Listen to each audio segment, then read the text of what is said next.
All right, guys, what's going on? Welcome back to Everything College Football Podcast. Today, me and Nick are ready to our preview and prediction for Week 6 in full, starting with a couple of Thursday, Friday games we want to discuss. Then we'll dive into Saturday as well.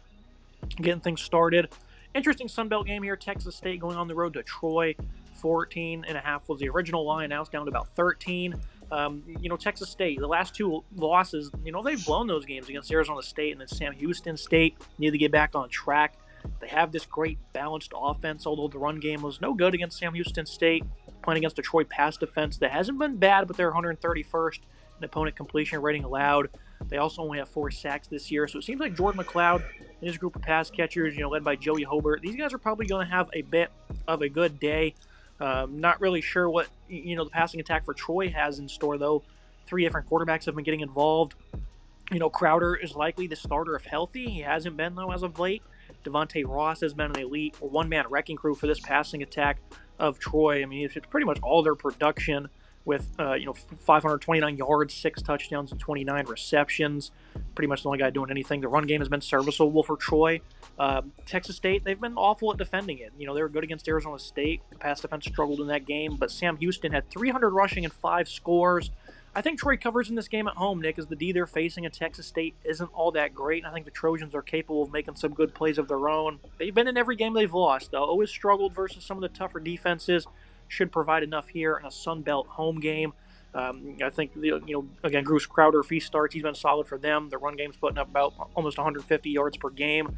Defense, on the other hand, certainly a little bit lackluster, so I think that this will be, more points than expected. I think Troy will cover this as a pretty hefty line, Nick.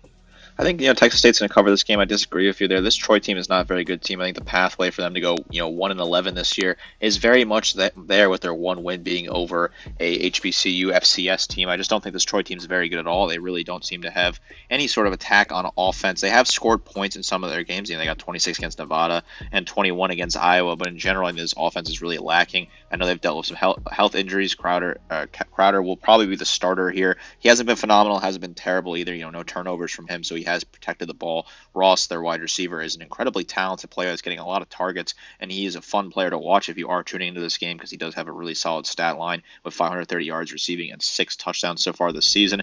Texas State, they've blown 2 straight games that they probably should have won against Arizona State and Sam Houston State. Specifically, the one against Sam Houston State, that was a very bad loss for this team. This Texas State team should have won that game. They've kind of played themselves out of the Group of 5 conversation for the playoff, where a lot of people were high on this team as a potential playoff team at the G5 level, thanks to McLeod being the quarterback, who is a really solid dual threat option.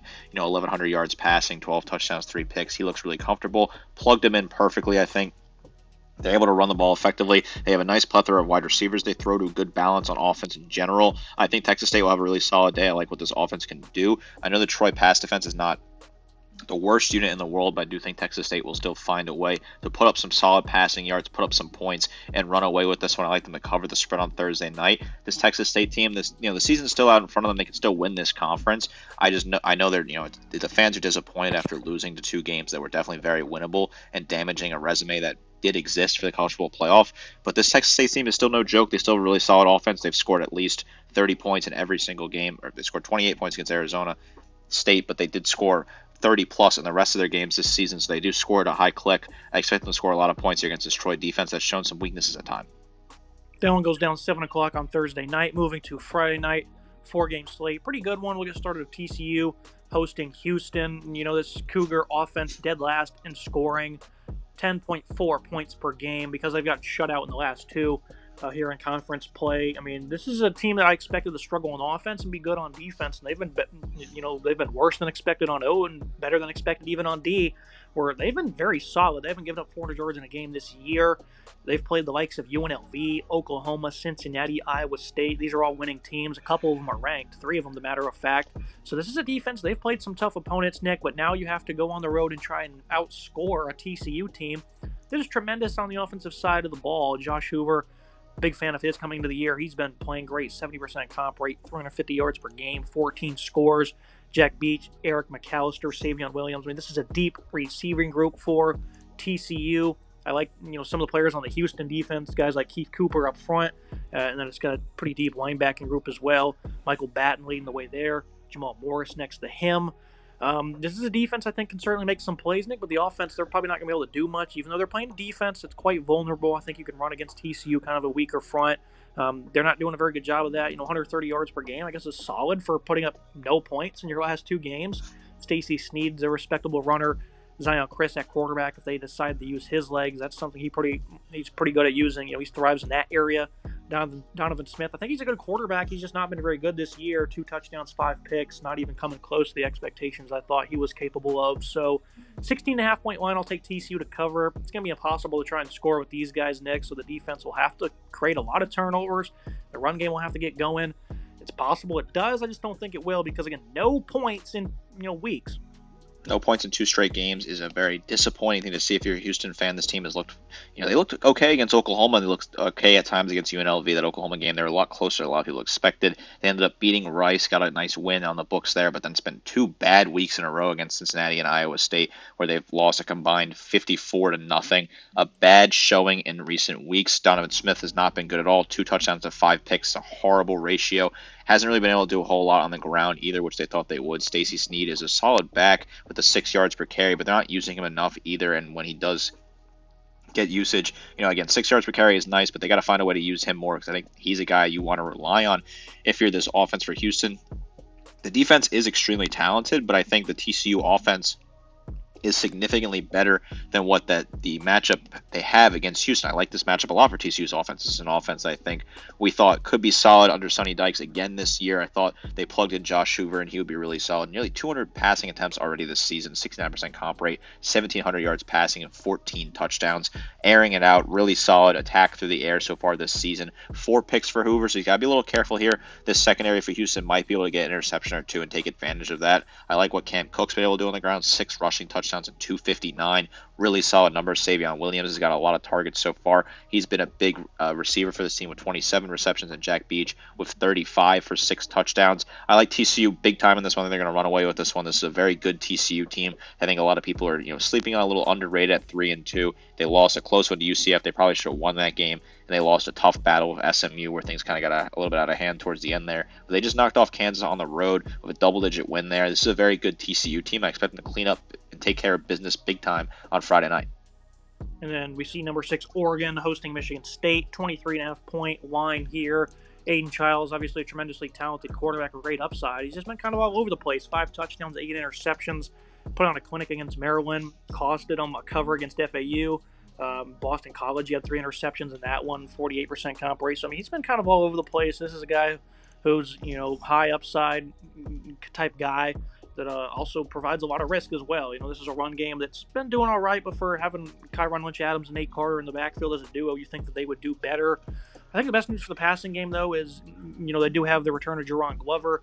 That's important. Jack Vealing at tight end, Nick Marsh. They have a couple of talented guys that can certainly get after it. But now you're playing an Oregon team that started a little sluggish. They're now starting to get really into rhythm after 2 big victories.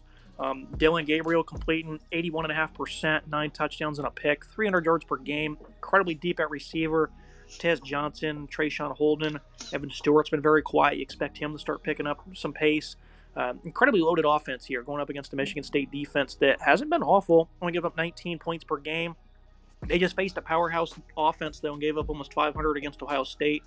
Didn't, give 40 points up, only give up 38 in that one. This is a defense I think can be competitive, Nick, throughout this game. If they were at home, maybe I would like their shot a little bit better because I got guys like Jordan Turner, Daquan Dose up front, Cal Halliday. All over the place. This defense has some talented players. But I think at the end of the day, Oregon's just going to be too much offense, and I think there'll be too much, probably too much of a limited running game, one-dimensional offense against a team that has guys like Jordan Birch, Derek Harmon up front, Mateo Uyunglele, plenty of size up front, and of course I got some playmakers in the secondary. So I think Oregon, they're starting to get better as they enter conference play week to week. Guys like Jabbar Muhammad and Nico Reed, I don't think this is going to be an easy game for Michigan State one bit. I'll take Oregon to cover pretty handily. Coming from East Lansing to Eugene, Nick's not going to be a very easy road environment for Aiden Childs to deal with, even though he's played in the, I guess he didn't play in the Pac-12 very often last year, but he's seen environments, but here he's a full-time starter now, has been making a lot of mistakes. I expect that to continue. So you've made a lot of good points about why I shouldn't pick Michigan State to cover, but I am going to pick Michigan State to cover. I do trust this defense, like you said, giving only 19 points per game this season. I think Oregon, they definitely started to get better as season goes on, but they were sluggish against Idaho and Boise State. They did score 34 points against UCLA and what was a pretty big win this past weekend. And on the flip side, Michigan State, they had a good start to the season, right? They went 3-0 to start the season, including upsetting Maryland on the road before losing a close one at BC, which a game they probably should have won, and then they got blown out by Ohio State. No shame in that. The Buckeyes are a very good team this year. I do like Aiden Childs, but you got to cut down the turnovers, right? 8 interceptions is not good enough at all. If he makes mistakes early on against Oregon, this could get out of hand very quickly for the Spartans here. I do like what they have. I think, Kayron Adams is an incredibly talented running back. I want to see him get some more attempts here. 5.3 yards per carry is solid so far. Childs has been good on the ground as well. I think Jaron Glover has been a really solid piece in this offense. 10 receptions for him and 2 touchdowns out of those 10. Jack Feeling's been a good prototypical tight end that's gotten some nice targets. I think this defense has some high upside, some potential.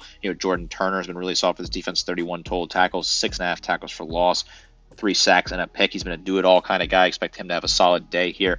I like Michigan State to hang around. I think Sparty will find a way to hang around. I think this Oregon offense is good, but I think we haven't seen him hit that full stride yet. I think it's taken another week to get there. Gabriel, 81% comp rate is very impressive when you look at that, considering he does have 135 attempts, nearly 1,200 yards passing, 9 touchdowns to 1 pick. Looking very comfortable as they continue to kind of build up throughout this season. But something about this game, I have a bad feeling that Oregon's not going to be able to get the job done. I think Michigan State will cover just barely, get a backdoor cover, and looking at 23 points right now. I like the Spartans to get the coverage just slightly due to the defense. I think it's a very strong unit. Those 19 points per game is a very impressive number through 5 games so far this season for Sparty.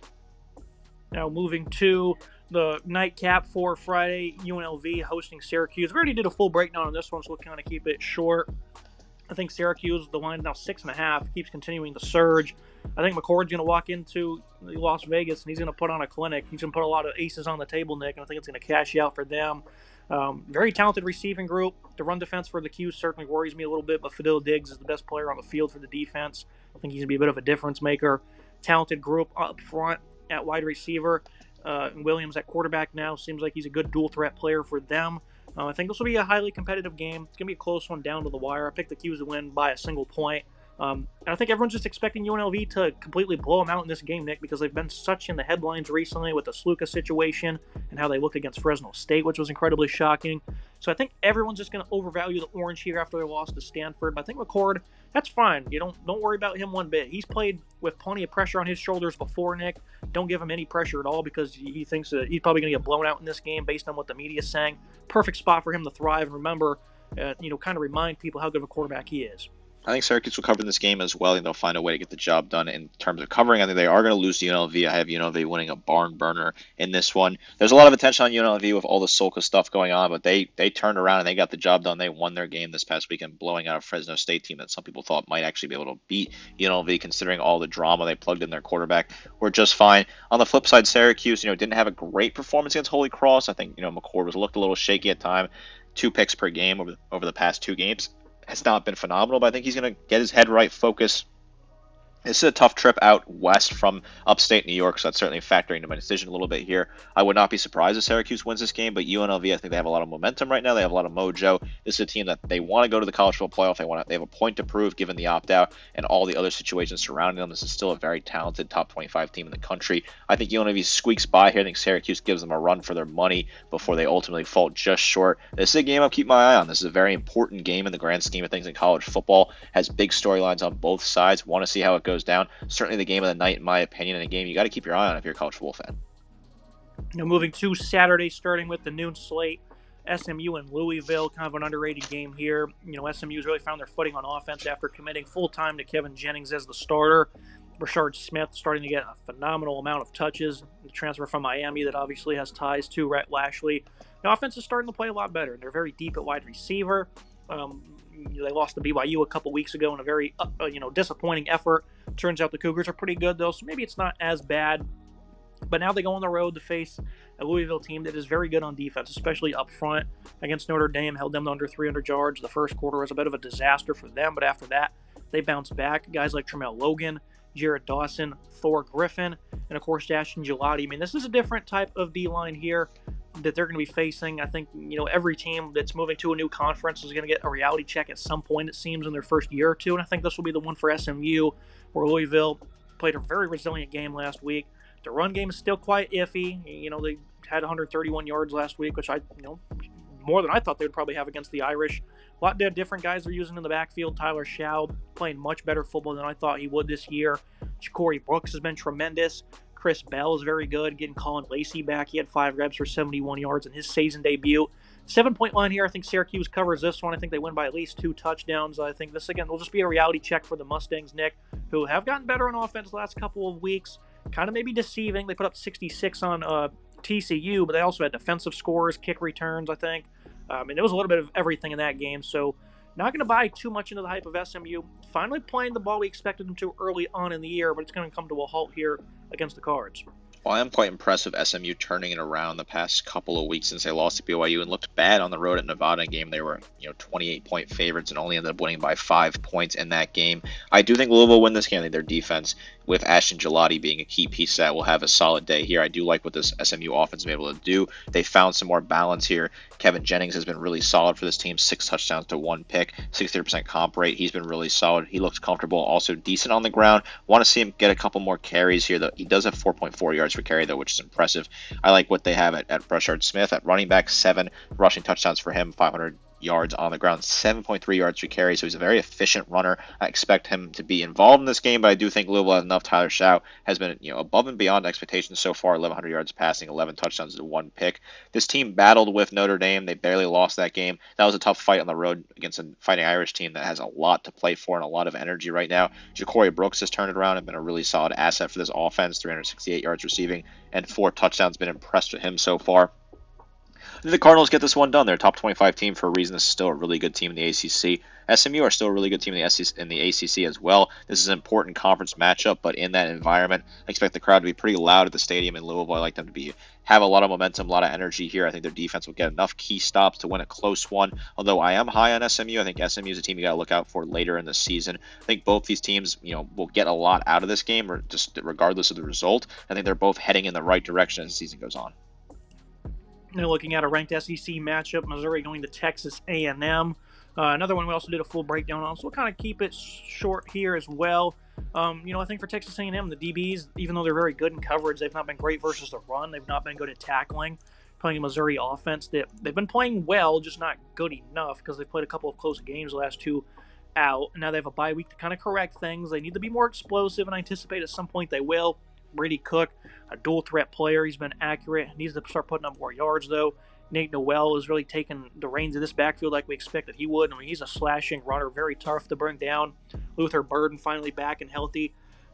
He's going to be tough to tackle as well. So I think the matchup in terms of those DBs against these weapons, Nick, is not going to be great for them unless they can turn things around in terms of slowing down the run and being better in the open field and tackling. I don't think they will here in this one. I think Marcel Reed has done a great job for Texas A&M, but they're still, kind of struggling to be effective with the passing game. Less than 200 yards in 3 straight now, even though he has protected the football a good bit. This offense isn't, anything to really write home about themselves, even though they're big and physical up front with a lot of size. Le'Veon Moss is a good runner. I think they're deep at wide receiver, but again, they just really haven't come full circle yet. And I think the D-line for Texas A&M is tremendous in their own right. Guys like Nick Scorton and Shamar Turner. Going up against a very good Missouri O-line that I think they're going to flex some muscle in this one. I think their defense as well is going to step up and limit A&M in terms of their ability to try and have a balanced offense. So I think Missouri being really forgotten, being very undervalued coming into this game, which I understand. You've struggled 2 weeks in a row against BC and almost lost to Vanderbilt, Nick. Now you got to go to College Station. But I think after a bye week, Drinkwitz, he's had enough time to get these guys ready. So I think as 2-point dogs now, they're going to win this game outright pretty handily. Certainly, I think Missouri's been very undervalued as of late due to the close scores against Vanderbilt and BC at home. But I do like this team to win this game outright as well. I think this Missouri team is still a really talented team on paper, despite not fully clicking. Brady Cook not been fully impressive, which is crazy to say considering he nearly has 1,000 yards passing, but only 4 touchdowns to 1 pick. Hasn't really seen himself explode to the levels that we thought he would. Luther Burden's been solid, but I still want to see more in him. Theo Weiss has been really good as well, but again, no receiving touchdowns yet for Weiss. Want to see him get some targets in the red zone. I like this Missouri defense. I think this defense had some issues against BC and Vanderbilt at the time, but I still think it's a really strong unit that has some good pieces in the secondary and at linebacker. On the flip side for A&M, Marcel Reed is plugged in, taken over at quarterback. I've not been totally blown away with him. I think he's solid as a nice dual threat, nearly 600 yards passing and 6 touchdowns, but still not fully convinced on him being the guy going forward. Le'Veon Moss has been a really solid back, and I think if A&M wants to win this game, they're going to have to find a way to run the ball very effectively, as I don't think they're going to have a lot of success against the secondary from Missouri. That I think is a really solid unit as well, despite some mistakes in the past couple of weeks. I like the Tigers to win this one. Yes, it's tough to play at Kyle Field, but playing at noon certainly negates that just a little bit, or 11 a.m. local time negates that just a little bit, in my opinion. I think Missouri, they're going to go out here, put a statement win on the board. It's going to be a little bit closer, but I think they'll get the job done, end up winning this one by about 10 points, put some mojo into their sails again as they move further into conference play. This is a team that still has a nice pathway to the playoff. They're undefeated right now. They're a top 10 team in the country for a reason. I think people are going to realize that this weekend when they pick up a big win on the road in Aggieland. Now looking at Navy and Air Force, should be the quickest game of the day. This one will probably take like 2 hours, 2.5 or something like that on CBS. Every once in a while, Nick, we have friendly wagers, and we had one I think a year or two ago between some of the service academies. You were victorious in this one. In that one, that is. And we have another one here. The Falcons, 1-3, taking on a red-hot Navy team that's shockingly 4-0. Blake Horvath has been tremendous as they're putting up 46 points per game. He's got 450 rushing, almost 10 yards per attempt, and 8 scores, going up against an Air Force team that's been pretty bad on offense. They have not been very sound in the slightest, only 12.5 points per game. Running the ball, it's only about 176 yards per contest, which is certainly not ideal. John Boucher at quarterback. You need a good quarterback to run this system. He hasn't did well when they've asked him to throw it. He's only running for 2.5 yards per carry. 10-point dogs in this one. And I think everyone's buying into the hype of Navy and Army, Nick, being contenders for the CFP nomination. And the argument I make is it seems to be like this from time to time where these service academies, all 3 of them will be off to a red-hot start, and then they lose games they shouldn't. They win games that they shouldn't. It's a very strange kind of affair that they have, it seems, every single year. And I think that's going to be the case here with Navy. They're going on the road to play a rival. You can look at the numbers and the statistics all you want. It doesn't really seem to matter because they run the exact same scheme. And it's just comes down to toughness and playmaking. I think Air Force, they're going to have the better playmaking in this one at home. They've got seniors on their defense. I think they're going to be much better running the ball in this contest, which is hard to say because they haven't done it very well so far. But I think this is Air Force's moment to kind of stop the momentum of their rival, Nick. I'm going to take Air Force outright. And obviously, no, this team has not been very good so far this year. But again, Navy, they're going to lose a game that they shouldn't. People are going to say this is a game that they should win handily, including you. I don't think that's going to happen. Falcons are going to win this one outright. And I agree with you. I think Navy will lose a game they shouldn't at some point. I think Army will also lose a game that they shouldn't at some point, but I don't think it's going to be this week. I like this Navy team a lot. The midshipmen under their second-year head coach, are firing on all cylinders. They look really good so far this season at 4-0. Brian Newberry has built this team around Blake Horvath on offense, who has been incredible, right? 68% comp rate, 637 yards passing, 7 touchdowns to 1 pick. When he does throw the ball, only 44 attempts, but he's been pretty accurate in those 44 attempts. 8 rushing touchdowns as well, 450 on the ground, 9.6 yards per carry. This Navy team just 2 weeks ago at times was dismantling a Memphis team that is still one of the best group of 5 teams, and winning that game by 12 points and looking really strong in that one. Just absolutely beat down on a bad UAB team on the road this past weekend. I'm all over this Navy team. I think they have a really solid defense and an offense that really is dynamic with Horvath running the system. He looks dialed in. He's a really solid quarterback who is extremely fast on the ground as well. I like what they have with Eli Hendrick at wide receiver, who has 5 receiving touchdowns and 348 yards receiving. He's been really solid. Alex Teka as well has 212 and 3 touchdowns on the ground, 6.1 yards per carry, while Daba Fafana also has 6.1 yards per carry and 2 scores. So they got a bunch of different options on offense here. I really love what this Navy offense can do. I think they're going to have a really solid game here and win this one pretty convincingly. When you look at Air Force as a team that got blown out by Baylor and lost to a bad Wyoming team last week, that Wyoming team that had no wins on the season and really did not look good at all in that game, out playing there in Laramie. I know Laramie is a bit of a tough place to play, but still, losing to Wyoming like that, I was not impressed with Air Force. I don't think they're really great passing the ball. I think Boost has really had a bad year in terms of throwing the ball. 240 and 2 interceptions, not been great. I think he's going to struggle in this game as well. This Navy defense, they've gotten a couple picks this year. They've been strong at times in the secondary. I expect them to have a good day and get the job done. I'm very intrigued to see how this all kind of dynamic between the three service academies develops throughout the season. If Army and Navy could run the table, what would that look like? Or will Air Force play spoiler and beat one or two of these teams potentially? But for now, I'm rocking with the midshipmen. I love this team, love the story, a lot of patriotism, excited to see what they can do. And I'm going to take them to win this game and cover the spread. I think they're going to win by 20 something points at least. Yeah, I mean, I'll also add the Navy run defense hasn't been that polished themselves, and the Falcons have won 4 in a row, 3 of them by double figures. Troy Calhoun is a good coach. Bragging rights on the line in this one, Nick, between me and you, and of course the Commander-in-Chief trophy on the line as well. Moving to the 3:30 slate, Iowa, Ohio State. I went ahead and broke this one down the other night. So we'll kind of keep it short here. I think it's kind of the same path for Iowa. The defense is tremendous, and they're going to play good for 2-3 quarters as long as they can, while their offense is stagnant before the Buckeyes will eventually pour it on. I picked them to win 31-6. Nick, I think Caleb Johnson and this offensive line, they've been good. Iowa has an offense this year that one-dimensional, is incredibly stagnant. Can they throw the ball? Probably not. Is it enough to beat a high-quality opponent on the road? Certainly not at all. I don't think Caleb Johnson, the rushing attack against this D-line, are going to be all that potent. I think they can rip off some big runs. I think they'll be in plus territory, 3 or 4 different times in the field position games, obviously, where they want to be. But there's just too much talent, too much skill for Ohio State. As long as they don't make foolish mistakes, Nick, they get off clean special teams, they don't throw interceptions, don't fumble the ball, they'll be just fine. Play a calm game while you try to figure out this incredible puzzle that Phil Parker always fields on defense, and you'll eventually start to free things up. That's the same thing we see every time they play an elite opponent, Nick. I think that 31-6 is a very viable score, which means Ohio State will cover. I feel like I have the same conversation with you every single time we talk about Iowa. The defense will make it a game early on, they'll hang around, but if the other team avoids silly mistakes, keeps their head on, and figures out eventually they will unlock the key that is the Iowa defense. That is a very tough unit to unlock. I have a similar score. I'm thinking 35-7 Ohio State. I think maybe potentially a special teams touchdown in there somewhere. Will Howard's been solid so far, 1,000 yards passing, 8 touchdowns, 2 picks, but he's still looking at let him hit that next level. Judkins is plugged in really well, nearly 400 yards rushing and 5 touchdowns. I like what they have in the wide receiver room. Very deep unit. This Iowa defense, yes, it's no joke. I think they're a really solid unit. They might get out at the first quarter in a 0-0 game here up in Columbus and give those fans a little bit of a nerviness early on, but I think Ohio State will eventually pour it on and run away with this one. Iowa just cannot compete with the big dogs. That's just not how they're set up. They're not going to win the big games. They just cannot do it. There's no way to do it with the way that this team is operated. They have a better pulse in offense this year. When you look at some of the numbers, right, 31 points against Minnesota, 28 points against Troy, 19 against Iowa State. Definitely better than in years past, but not good enough still to compete with a team like Ohio State that's just one of the top dogs in the nation. I like the Buckeyes to cover the spread, get the job done here, although this is a game that's very intriguing to watch if you want to watch some solid defense and some solid punting. Expect some deep punts and some tough special teams opportunities, although I do think Ohio State will find a way to return one of those punts for a touchdown. We'll see how that goes come Saturday. A very intriguing matchup in the Big Ten, though. Yeah, I mean, Iowa is always a compelling team to watch. Always very interesting. Also going down at the same time, Georgia and Auburn, 24-point line. Tigers coming to Athens.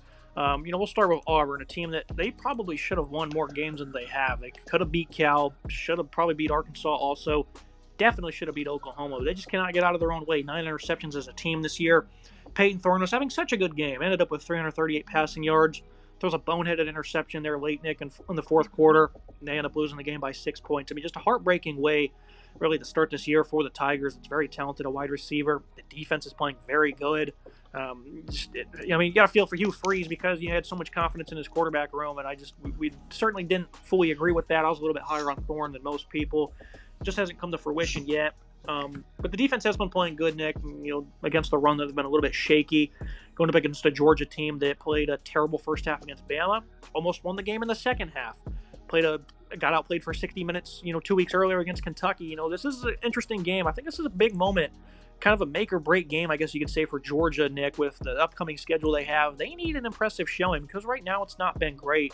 Carson Beck, obviously, and his receivers are putting on a clinic with that major comeback they had mounted, going up against an Auburn team that always seems to show up in games like this, especially when they're at home. They're not in this one. This is a perfect opportunity, you would think, for Georgia to cover. And if they don't, I guess we'll kind of see how the dynamic of the game turns out. But this seems like an opportunity where they run away and win 56-10 or something like that, Nick. I think Georgia's going to win this one big, 30, 40 points. That's just the feeling we have because of how bad they've looked in the last 2 games. And if they don't do that, well, there's going to be some bigger questions to be asked.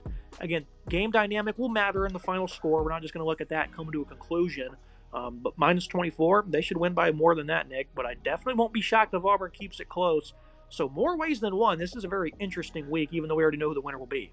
I got to agree with you. I think Georgia has to go out here and absolutely beat the brakes off Auburn. If they don't, we can start to have that conversation about what Georgia truly is, because they looked bad against Kentucky, barely escaped that one, ended up losing to Alabama. Yes, they fought back and gave me a heart attack, and that was certainly an incredible game, but they still lost. You can put a lot of, you can take it, that's a good loss. It's a loss in your resume. That's the best loss in the country.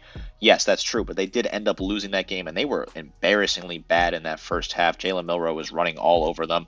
The Alabama offense had them in absolute headaches, and then Carson Beck was seeing ghosts, throwing pick after pick that just, I had no idea where he was throwing. At one point, it looked like he threw into a situation where a Bama player was covering a Bama player on defense. There was nobody in a Georgia jersey even remotely close to where that second pick was thrown.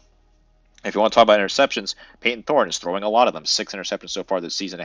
He got benched for Hank Brown, who was also bad and threw 3 interceptions. Auburn, they need to find a quarterback. They did land a high-ranking 5-star in Deuce Knight for the upcoming class in the future, but right now they don't have a quarterback, and I was not high on Peyton Thorne. I thought he was a bad quarterback, and I'm feeling pretty vindicated so far. Yes, he was having a decent game against Oklahoma, but he makes those bad decisions. He did it against Cal, and he did it against Oklahoma, where he just threw a bad pick. That was a pick 6 and cost the Tigers the game. If this game was in Jordan-Hare, I'd be saying, Auburn could potentially win this game given the state of how Georgia has looked shaky so far. But considering it's in Athens, I think this is a big get-right game for Georgia. I think they're going to run away with this one, absolutely stomp the Tigers. It's a shame it's not in Jordan-Hare, because I think it would be a lot more interesting. It would be a game that you would potentially pick Auburn to win with what happens down in that stadium, some weird magic whenever they play Georgia or Alabama. I like Georgia to win big time in this one. I think the defense is going to learn their lesson. They looked good in the second half. They stopped Alabama several times in the second half. They're not going to make any mistakes in this one. They'll get a few turnovers here, make Thorne make some mistakes, and run away big time with this one. But if Auburn keeps it close, we got to sit down Monday and have a conversation about Georgia, because I'm very concerned about them if they do not look good against a bad Tigers team. Now looking at Ole Miss coming off a stunning loss to Kentucky, 9.5-point favorites against South Carolina. This is an Ole Miss team that we said they were improved in the trenches, especially on the D-line, and they certainly have proved that they are. But on the O-line, we certainly also admitted that we're not as confident as in that group. And against Kentucky, it came full circle. They allowed 4 sacks, couldn't run the ball at all. And now you're going to face a D-line that's just as good. You only had 93 rushing against Kentucky. Kyle Kennard, he's been a complete force. Probably the best player in college football this far, of 8.5 TFL, 5.5 sacks, pair of forced fumbles. Dylan Stewart, true freshman, other side of him. TJ Sanders, Tonka Hemingway, phenomenal defensive line South Carolina brings to the table. Bam Martin Scott at linebacker. They got guys in the secondary like Jalen Kilgore. Very good defense here by South Carolina, Nick. And this is an opportunity where if Ole Miss looks the exact same on the O-line, they might just lose it again. And it just seems like Ole Miss, they're just one of those teams that they have everything until they don't, it seems. And because the trenches have kind of lacked in this conference is why they've not been able to accomplish the goals they want. Jackson Dart, the nation's leading passer so far. Trey Harris, the nation's leading pass catcher. Henry Parrish, 489 and 8 touchdowns rushing. The offense is phenomenal, Nick, until it's not, because this offensive line is just not good enough, and I don't know if this is a get-right opportunity for him. Seems like Lane Kiffin, as good as a coach he is and as much as we like him, just doesn't seem to always produce in the opportunities when they should. Recently in back games, though, they've been pretty solid on offense. They're playing a team that doesn't have much of an offense themselves. I'll have to check the status of Lenora Sellers. Will he be playing? Probably not, even if, what's his name, Robbie Ashford plays. It doesn't matter. They don't have a quarterback. They have guys with legs and some speed, but they cannot throw the football. They're probably not going to be able to run the ball, even with Rocket Sanders being a physical guy. That's going to be the approach, though. You're going to try to have a heavy dose of a run game, Nick. I think Ole Miss has the capability to stop that, and they will. And I think they'll cover with a bounce-back effort on offense. But this is going to be a major test. If the offensive line looks poor in this one, then their chances of winning the SEC are pretty much done.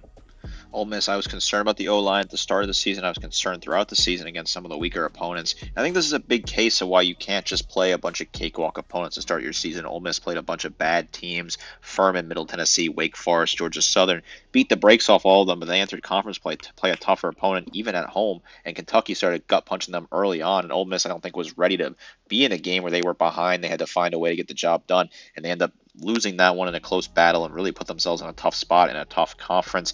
Yes, there's a lot to like on the offense, right? Jackson Dart, 77% comp rate, 1,800 yards passing. 13 touchdowns. Yes, all that is phenomenal. Henry Parrish Jr. has been really good on the ground. I think Trey Harris has been really solid with 800 receiving yards and 5 touchdowns. The defense, Chris Paul Jr. is 37 total tackles, 7 tackles for loss. Good numbers there, but when you get into those nitty-gritty games and your offensive line cannot hold up and give your quarterback an opportunity to win the game, that is going to be a problem. Now you're heading to a tough environment, to a South Carolina team that not a lot of people had at 3-1 this early on in the season. They dismantled that Kentucky team that beat Ole Miss.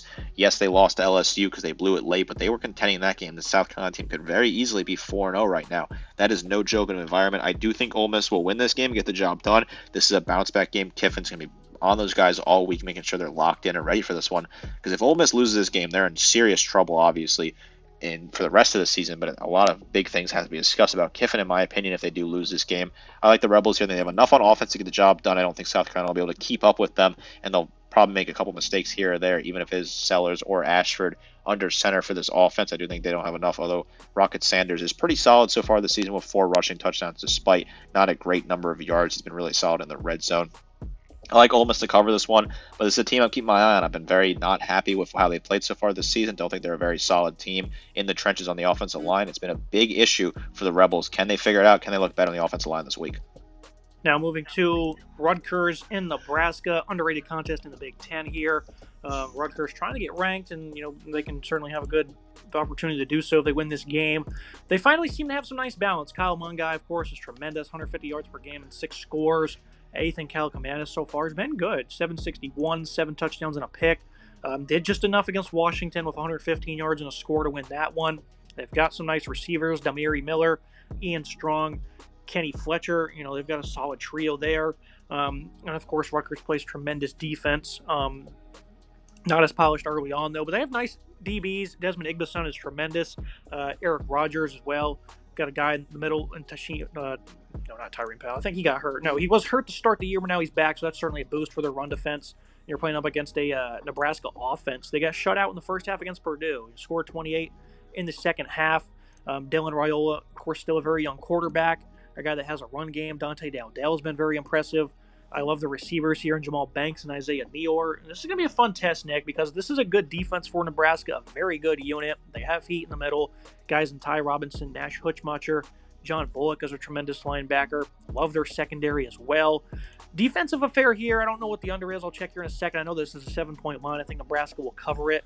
I think you'll see a lot of impressive defense, though. But I think Nebraska has the better one, even though this is a pretty underrated secondary Rutgers is bringing to the table. I think you'll see some of the old ways of this offense kind of breaking out in this one. I think they'll be, too stagnant. I don't think they're going to be able to score in Nebraska. It's going to be hard for the Huskers as well, but I'll take them in a lower scoring affair to cover this one. Maybe, 24-10, 21-10, something like that. Rutgers can win this one outright, Nick, but going on the road to the Cornhuskers in Lincoln, you got to give it the edge to Matt Rule's squad. Lincoln, a very tough place to play. I've been very pleased with Rutgers so far this season, 4-0. Probably should be ranked a little bit. They weren't, in my opinion. Kalkamakis has been solid at quarterback, has looked really good compared to what we thought he would look like after previously not looking great at Minnesota. 761, 7 touchdowns and 1 pick. Looking comfortable in the pocket. It also helps you have a guy in Kyle Monagai who's just incredible. 100 carries, 589 yards rushing, and 6 touchdowns. He's just so good, so consistent, especially on a first down, keeping you in front of the chains. Huge for that offense. I like what the secondary's been able to do. I think the linebacking core has been a little weak. I know they've been injured all year, but in general, I still want to see a little bit more of that linebacking core. They almost blew it to Washington, but they still won that game. Also beat Virginia Tech on the road in what is a pretty solid win to get them to 4-0. Nebraska, yes, it was disappointing they lost in overtime to Illinois at home, but outside of that, they've looked really solid so far this season, including beating Colorado and Purdue with identical scorelines. Raiola's been as advertised, 200 yards passing, 9 touchdowns and 2 picks for the true freshman, who is still a true freshman. Learning his stripes, getting better every single week, playing at home certainly helps you be a little more comfortable. I like what they have with Nayor at wide receiver, 291 and 4 touchdowns. I think they've been able to find nice balance running the ball as well. I think the defense is good on the defensive line, while the secondary is not a bad unit at all either. I like Nebraska to win this one, barely covered. They're going to win probably 28-20, something like that. I think Rutgers will certainly hang around, and they can definitely win this game outright, but it's tougher on the road. I like Nebraska to get the job done, but I think both teams, again, I said it early in the episode about one of the games we talked about, I think this is a situation where both teams will feel positive coming out of this result, regardless of what it is, because they're both heading in the right direction and having a really strong start to their season so far. Now we move to the nightcap, starting with Clemson and Florida State. And we're just going to keep the numbers in the barn for this one, Nick, because this is a team I picked to win the conference, picked them to win over 9.5 games. So I have bets on these games, of course, and I always felt that Florida State would not be that good of a team this year. But I did admit a night game in Tallahassee could be maybe a bit of an issue. Clemson's playing really good football after an embarrassing Week 1 game. DJ Uiagalelei has not been very good at all, and he's going to be out for this game. It seems for a couple of weeks now, and of course people are going to make the jokes. Now they have a chance to win, and quite frankly, no, they don't. Brock Glenn, the backup, he's not any good. I know he got that start against Georgia and was terrible. Not great for that to be your first. Well, I guess it was like a second or third start, I think. Yeah, second start because he played in the ACC title game as well. So, I mean, this guy's not had a break at all, and he has not had a chance to settle in and play some football, Nick. So, he's not going to do anything in this game. They're not talented at running back, not talented at receiver, like I said early on in the year, and that's why they're about to be 1-4. So, Noel fans, they need to apologize for saying that I was wrong, even though this team's even worse than we all expected. 14.5-point line seems kind of low. That being there, Nick, the 7 p.m. kickoff in Tally is the only reason why this line is that close. Home environment can only be so much for you. I don't think they're going to be a contest in this game at all. 35-3 final score. The pathway for Florida State to go 1-7 to start the season is certainly there. This Clemson team, you and I are both high on them. They have looked really good so far this season, despite looking bad against UGA. They've really turned it around, beat the brakes off App State, NC State, and Stanford. Looked really comfortable in that game last week down there against Stanford. While Florida State, it continues to get worse for them. They beat Cal, but outside of that, they've been just horrendous, losing to BC, Memphis, SMU, and Georgia Tech, and really struggling in all those games. Brock Lennon's getting the start. I don't have a lot of faith in him.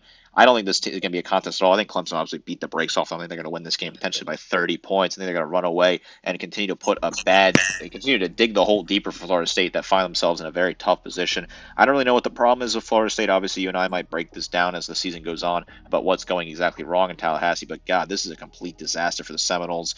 Yes, it's at home at night.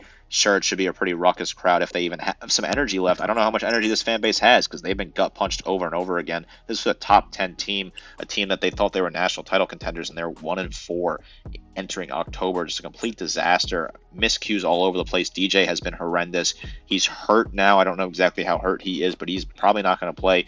Brock Glennon's going to get. They haven't been able to run the ball. They haven't really been able to do anything on defense. They can't get stops when they need to. And Klubnik is finally kind of rounding himself into form. Nearly 1,000 yards passing, 12 touchdowns and 2 picks, while Phil Maffa is still getting comfortable, getting ready to break out. I think he'll have a really strong game and get a huge chunk of change on the ground, as we saw Boston College run all over this Florida State team earlier in September. I like Clemson by a boatload in this one. I think Florida State's in for a rough night and what is continuing to be a very rough and forgettable season in Tallahassee. Now looking at an interesting game here, number 10 Michigan, underdogs going to Seattle against Washington. Getting back to the numbers, Alex Orji, 86 yards passing against Minnesota, 32 against USC, 27-24 exact victories in those. And the thing here with Michigan, Nick, those two games have in common is in the first half, the defense plays tremendous, gets 3 and outs, gets stops, turnovers even, and the offense kind of does their thing on the ground, kind of grinds out the defense because they're on the field a good bit. We get to the locker room, we get a rest, and the script is reset. It's time for a new football game. The other team makes adjustments. They're ready to play, and they storm back. 2 second-half comebacks coming up just short by the respective Big Ten opponents, and that's the thing that's going to be with Michigan. After, we said that they should go with Orji and double down on physicality and run the football even more than they do already with, Khalil Mullings being a star, Donovan Edwards, physical O-line and whatnot. And we said that should be the game plan back in March, and it is. But now that it's there, any game they win, it's not going to be a large margin. They're all going to be close. They're not going to cover a single game this year. I said that starting with the USC game. And now they're underdogs going on the road to Seattle. Great defense they have. Will Rogers has played a lot of football, including SEC ball. So I think, we're well aware that blitzing this guy, trying to put pressure in his face, that's the best way to slow down this type of attack. But it's not a full-blown air raid, Nick. It's a bit of a variation of that. They run the ball with Jonah Coleman very well. Rogers is having a great year, 75%, 10 touchdowns, no picks. Denzel Boston's had a big breakout year. Jeremiah Hunter hasn't even really did that much, and he's still an incredibly talented receiver. I picked Washington to win this one 22-12 because at some point, Michigan's going to have to throw the football. If they can throw for 150+, I think they win. Don't think they're going to be able to do that going on the road. Seattle, it's a tough environment. The weather's not going to be that great. Obviously, it's like that maybe in Ann Arbor too, but it's just going to be bad morale, I think, for this football team. And I think it's going to come full circle. They're not going to be able to move the football in this one. I'm going to take Washington to cover, win by double figures. And like I said, Nick, it's because it's going to come full circle. This offensive system's not going to work.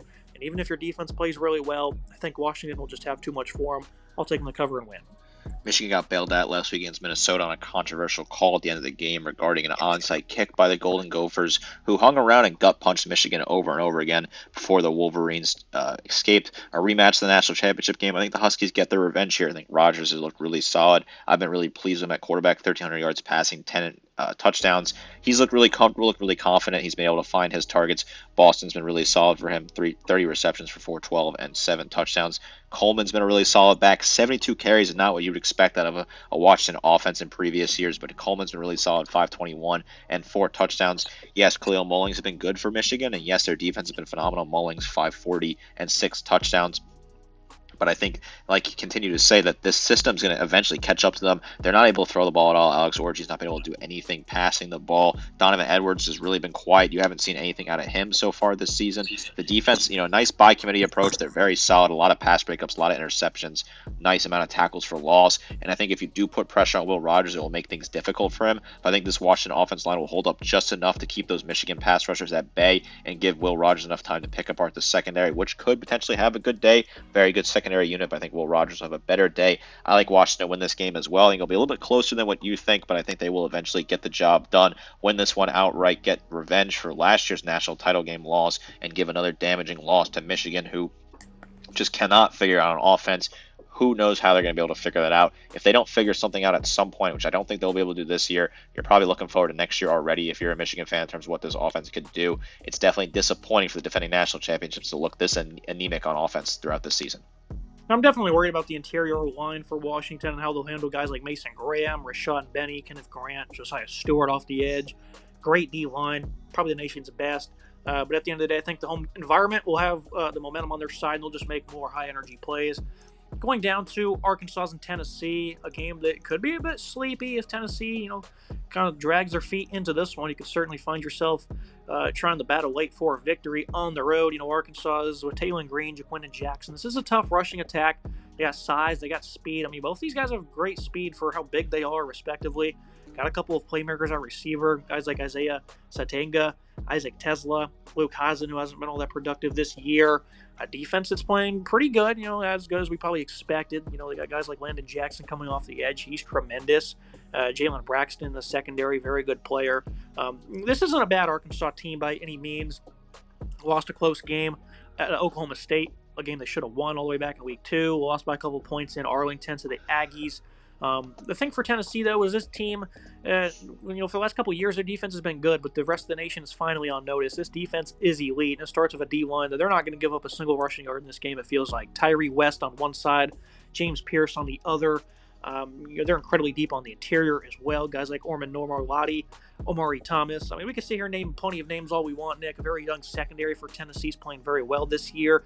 Nico Lamaliva, he played pretty well against Oklahoma. Wasn't the greatest of games.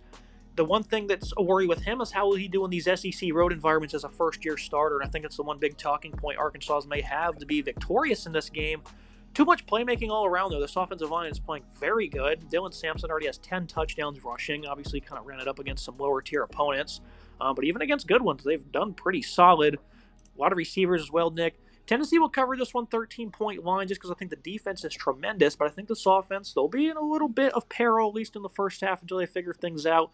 That might be the theme under Nico for a good bit this year, because playing in the SEC as a first-time starter is no easy slouch. He is no easy slouch, and traveling on the road anywhere in the SEC is going to be tough. Arkansas, they're punching above their weight this year. They're looking better than we thought they would. They battled tight Oklahoma State. They battled with Texas A&M, and they ended up beating Auburn on the road. Sam Pittman's probably cooled off his seat. Might be all right to make it through this year and get another year as Arkansas. They do have some positive things. Taylor Green's looked okay at times. He's looked good as a runner. 5 interceptions is not great. 5 touchdowns, 1,200 yards passing. Still needs to polish out his game a little bit. Jaquindon Jackson's been really solid on the ground, 500 yards rushing and 9 touchdowns. But he won't get a lot of yards rushing against the Tennessee defensive line. You highlighted the pieces there. They're incredible. James Pierce is a really solid player coming off the edge. They've been smothering teams. They've really made it so teams are impossible to run on Tennessee. Their defense has been phenomenal, giving up 3, 0, 15, and 10 points throughout their games. They're really strong. This is a phenomenal defense. This Tennessee team is a very scary team. I think Nico's really rounding into comfortability right now. 892 yards passing, 7 touchdowns to 2 picks. Still can probably hit a higher level there. Dante Thornton's been really good, 7 receptions for 242 and 3 touchdowns, although you want to see him get targeted maybe a little bit more as the season goes on. Sampson's been really solid as well, 10 rushing touchdowns. Expect him to have a solid day against a Arkansas run defense that has had some iffy points throughout this season. I like Tennessee to cover the spread in this one, get away with a win down there in Fayetteville, although I would not be surprised if Arkansas keeps it close early on. This Tennessee team is a legit team. They're a very talented team. They got a great defensive piece and an incredible offense with Heupel drawing the strings, pulling the strings up there in Knoxville. This is a very good team. I expect them to win this one and cover that spread, get the job done, maybe win by like 20 points, something like that, and run away with a big win over there in Fayetteville. Now looking at the final game, we'll discuss 10:30 Eastern Time. Miami going on the road to Berkeley. College game days in town. Miami coming off a game at home where they quite frankly should have lost to VT. I thought that the Hail Mary was caught. Who cares? I guess it's settled by now. It seems like the conference did them a bit of a favor. Nonetheless, why are you in that position at all? Well, they couldn't stop the run. I know the D line's a little banged up. They should have enough depth regardless though. Ruben Bain, they're still hoping to get back. Hakeem Mesidor's great. Tyler Barron's been tremendous. Very good defensive line. Elijah Halston as well. I mean, you can name all kinds of guys here that they have. They should be better against the run here, and you would hope, because Jay Knott, he will make you pay a lot. And he's, was banged up early on in the year. He's back. Javian Thomas was pretty admirable in his relief. So, I mean, they got a nice 1-2 punch there. Fernando Mendoza, a guy at quarterback, I think is pretty solid. This is a receiving group, kind of underrated. Guys like Naziah Hunter, Corey Dyches. The rest of the group, who's going to continue to step up? Maybe Jonathan Brady, Mikey Matthews, most likely.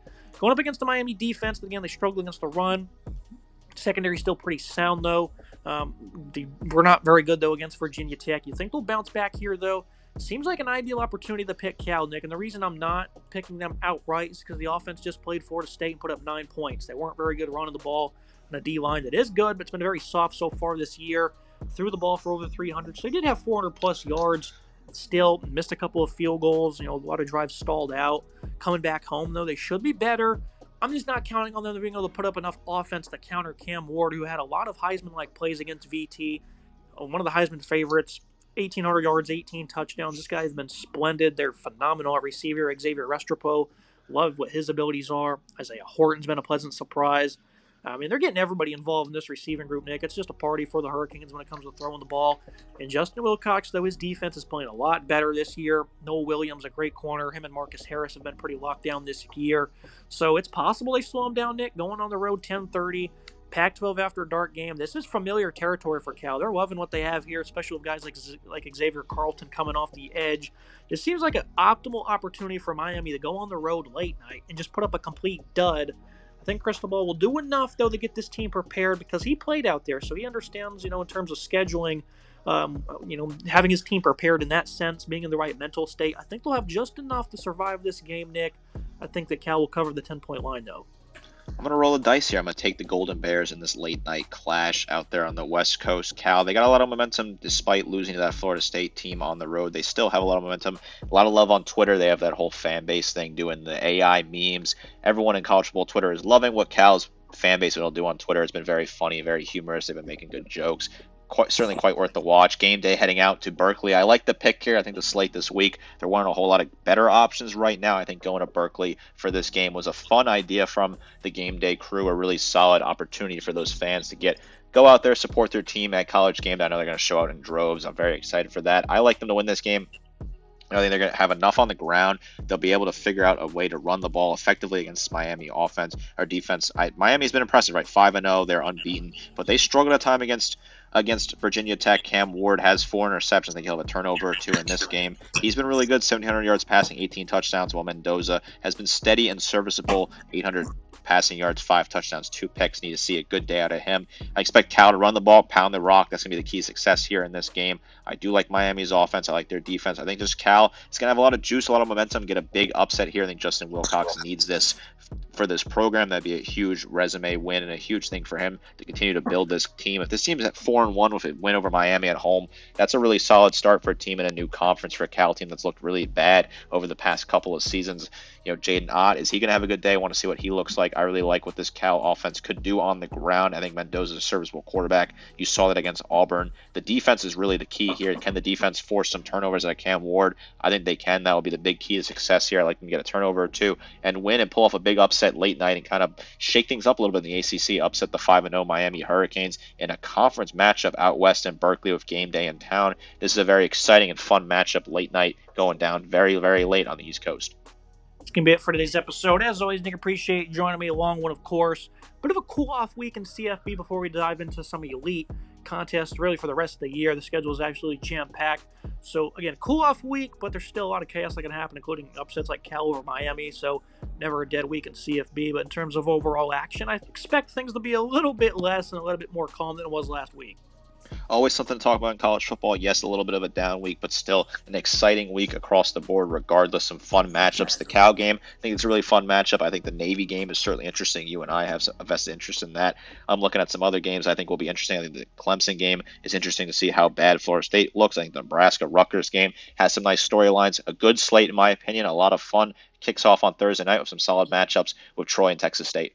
Make sure you guys like, comment, subscribe. See you next time.